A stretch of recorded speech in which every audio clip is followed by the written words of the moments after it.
নমস্কার বন্ধুরা, ভালোবাসা রান্নাঘরে সবাইকে স্বাগত জানাই। আজ আমি বেগুন আর বড়ি দিয়ে মূলো শাকের ভাজি বানাবো। এখন বাজারে নতুন নতুন মূলো শাক উঠতে শুরু করেছে। এই মূলো শাকের ভাজি দিয়ে গরম ভাতের সাথে প্রথম পাতে খেতে দুর্দান্ত লাগবে। রেসিপিটি তোমাদের সম্পূর্ণ দেখার অনুরোধ রইল। আর যদি ভালো লাগে তাহলে একটি লাইক, শেয়ার আর সাবস্ক্রাইব করে দেবার অনুরোধ রইল।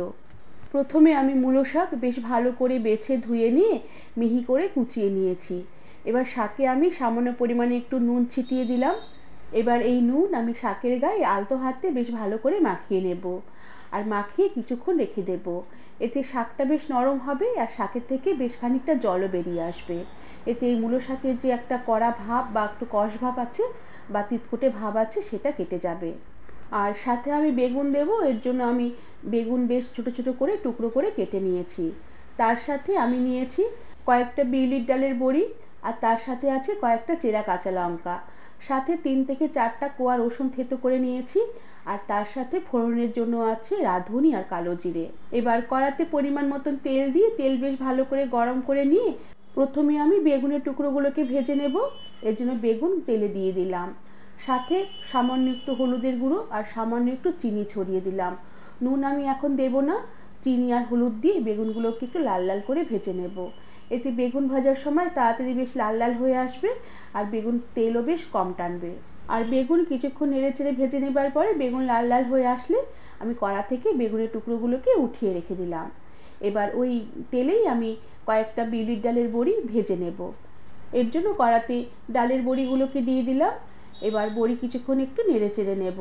বড়ি যখন হালকা লাল লাল হয়ে আসবে সেই সময় কড়া থেকে বড়িগুলোকে আমি উঠিয়ে রেখে দিলাম। এবার শাকে যে নুন মাখিয়ে রেখেছিলাম, শাক বেশ অনেকটাই নরম হয়ে এসেছে। এবার শাকগুলোকে আমি আলতো করে নিংড়ে নেব। আর এভাবে আলতো হাতে নিংড়ে শাকের থেকে সামান্য একটু রস বার করে নিলে মূলো শাকের কড়া বা একটা তিতকুটে যে একটা স্বাদ আছে সেই তিতকুটে স্বাদটা নষ্ট হয়ে যাবে। এরপর আমি যে বেগুন আর বড়ি ভেজে রেখেছিলাম সেই তেলেই কালো জিরে, রাঁধুনি আর কয়েকটা ভাঙা বিউলির ডালের বড়ি ফোড়ন দিলাম। এবার ফোড়নটাকে কিছুক্ষণ একটু নেড়ে চেড়ে নেব। ফোড়নের সুন্দর গন্ধ বেরোলে থেতো করা রসুনগুলোকে দিয়ে দিলাম। এবার রসুন কিছুক্ষণ নেড়ে চেড়ে নেব। রসুন ভাজার সুন্দর গন্ধ বেরোলে মূলো শাকের যে জল নিংড়ে রেখেছিলাম সেই জল নিংড়ানো মূলো শাকগুলোকে এবার কড়াতে দিয়ে দিলাম। সবগুলো শাক কড়াতে দিয়ে দেওয়ার পরে এবার শাকগুলোকে কিছুক্ষণ একটু নেড়ে চেড়ে নেব।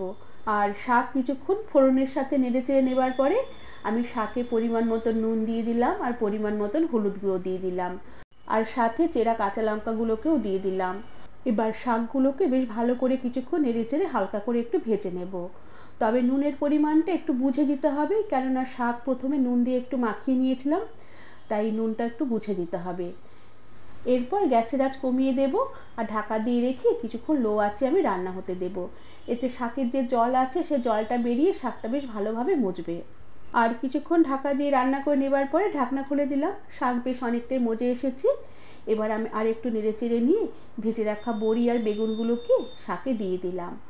আর ভাজা বেগুন আর বড়িগুলোকে দিয়ে শাক আরও কিছুক্ষণ একটু নেড়ে চেড়ে হালকা করে একটু ভাজা ভাজা করে নেব। আর এভাবে কিছুক্ষণ নেড়ে চেড়ে নেবার পরে হাতের কোষে যে যতটুকু জল আটে এভাবে আমি 2 থেকে 3 কোষ জল শাকে দিয়ে দিলাম। আর জল দিয়ে ঢাকা দিয়ে রেখে কিছুক্ষণ আবারও শাক রান্না হতে দিলাম। আর গ্যাসের আঁচ লো করাই থাকবে। আর যেহেতু বড়ি দেওয়া আছে সামান্য একটু জল দিয়ে রান্না করলে বড়িগুলো একটু নরম হবে আর বেগুন শাক একটু মাখা মাখা হবে আর খেতেও বেশ ভালো লাগবে। এরপর স্বাদের ব্যালেন্সের জন্য সামান্য একটু চিনি দিয়ে দিলাম। চিনি মূলো শাকে একটু দিতেই হবে, তাহলে এর স্বাদ বেশ ভালো খুলবে। চিনি দিয়ে এবার কিছুক্ষণ শাক একটু নেড়ে চেড়ে মিশিয়ে নেব যাতে চিনিটা শাকের সাথে বেশ ভালোভাবে মিশে যায়। এবার আমি গ্যাসের আঁচ বন্ধ করে দিয়ে সার্ভ করে দেব।